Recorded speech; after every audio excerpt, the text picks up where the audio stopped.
Daniel Smith was a calm man who lived in Maitama, Abuja. He was 35 years old, tall, neat, and known as a successful businessman. Many people respected him in the city because he worked hard and lived a clean life. He was married to Emily, a gentle woman who worked as a primary school teacher. Emily was 32, caring and very supportive of her husband. Even though Daniel was doing well, one thing troubled him: his family. His elder brother Richard, his sister Susan, and his younger sister Clara were always asking him for money. No matter how much he gave, it was never enough. Emily often warned him. "Daniel," she said one evening as they sat in their living room, "your family takes advantage of your kindness. They don't love you the way you think. They only love what you can give them." But Daniel always shook his head. "They are my blood, Emily. I can't just turn my back on them."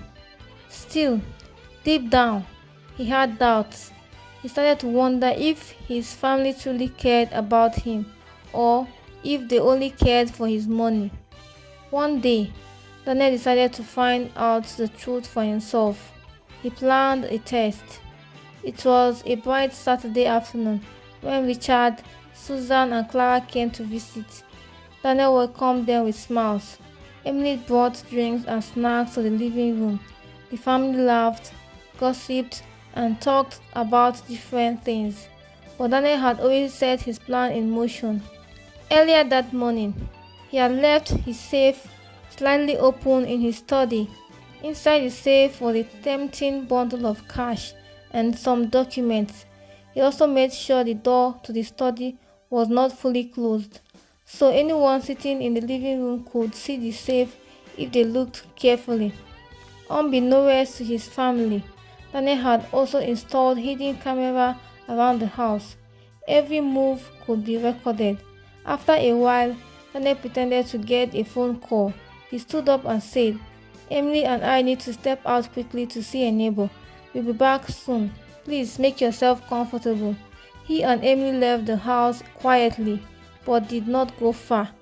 They sat in Daniel's car outside, watching the hidden camera feed on his tablet. At first, everything in the living room was normal. Richard stretched his legs and took another sip of his drink. Susan leaned toward him and whispered, "Have you seen what I'm seeing?" Richard frowned. "What are you talking about?" "The safe," she said softly, her eyes darting towards the study door. "It looks open." Richard turned his head slowly. He could see the silver door of the safe standing slightly ajar. His heart began to beat faster. Clara noticed it too. She licked her lips nervously and whispered, "Maybe we should ignore it." But Susan pressed her brother's arm. "Daniel will not even notice if we take a little. Look at all the money he has. Does he ever lack anything? We are family. It's our right to share." Richard shifted uncomfortably. "It doesn't feel right." But after a while, greed began to win. He stood up slowly, pretending to stretch, and walked towards the study. Susan and Clara followed behind, their footsteps light. Inside the study, the sight of the open safe made their eyes shine. Bundles of naira notes were stacked neatly. Clara gasped, "Oh my God, look at this money." Susan quickly opened her handbag. "Let's take some. Not so much, he won't know." At first, Richard hesitated, but then he began stuffing bundles into his pockets.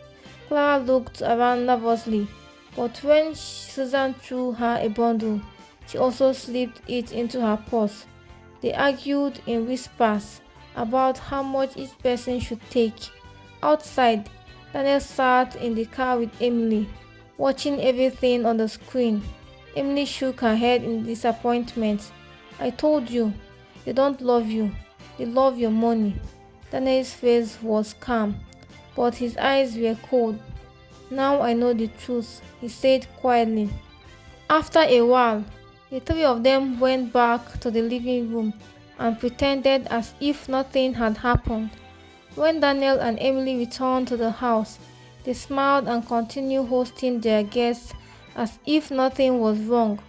But Daniel was only waiting for the right time. Later that evening, after dinner, he called everyone to the living room. His voice was calm but serious.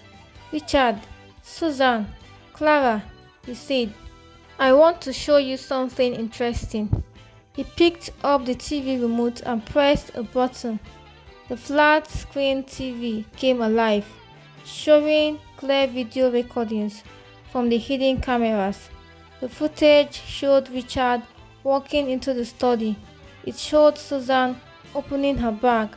It showed Clara putting money into her purse. Every moment was captured. The room fell silent. Richard's mouth hung open. Clara covered her face with her hands. Susan tried to speak, but her voice cracked. "Daniel, it's not what you think." But the evidence was undeniable. Emily crossed her arms and said sharply, "You have no shame. You came to our home, ate our food, and still decided to steal from the man who has always helped you." Daniel leaned forward, his eyes fixed on them. "I trusted you. I wanted to see if you cared about me or only about my money. Now I have my answer." The trio dropped their heads in shame. At this point, Daniel had a choice. He could call the police, he could throw them out and cut ties forever, or he could use the recording as leverage, making them realize that their greed would never control him again. He stood up slowly, his face unreadable, and said, "What I do next will depend on whether you are truly ready to change." The room grew tense. The air in the living room was heavy. Nobody spoke. The sound of the ceiling fan was the only noise as Richard, Susan, and Clara sat with their heads bowed. Daniel looked at them one after the other. His eyes were sharp, but his voice was calm. "You see," he said, "money does not change people. It only shows who they really are. Today, I have seen your true faces." Richard tried to defend himself. His voice was shaky. "Brother, please. I was not thinking straight. You have always been good to us. I don't know what came over me." Susan quickly added, "Daniel, please forgive us. It was a mistake. We were tempted. You know we are your family." Clara was already crying. "I am sorry, brother. I was scared, but I still followed them. Please don't hate me." Emily folded her arms and shook her head. "You are only sorry because you were caught. If Daniel had not installed those cameras, you would have left here smiling with stolen money." Daniel raised his hand to stop them. "Enough. I have heard you, but sorry cannot wipe away betrayal. You have shown me that my kindness is wasted on you." The trio knelt down, begging, but Daniel's face remained hard. He stood up and said, "From today, I am drawing a line. I will not report you to the police because of the respect I still have for our parents' name. But from now on, don't call me for money. Don't come here with your endless demands. I will not cut you off as family, but I will not be your bank either. I will help you only when I see true change." They looked at him, shocked. Richard whispered, "Brother, please don't do this. We need you." Daniel replied firmly, "No, you don't need me. You need discipline. You need to learn how to work for yourself instead of stealing from the one who has always given you freely." Pointed at the door. "Leave my house." Slowly, with shame written all over their faces, Richard, Susan, and Clara picked up their things and walked out. None of them dared look at Daniel or Emily. When the door closed, Emily walked to her husband and held his hand. "You did the right thing," he said softly. "Sometimes the hardest thing is to see the truth about people you love." Daniel nodded. He felt a sharp pain in his chest, but at the same time, he felt free.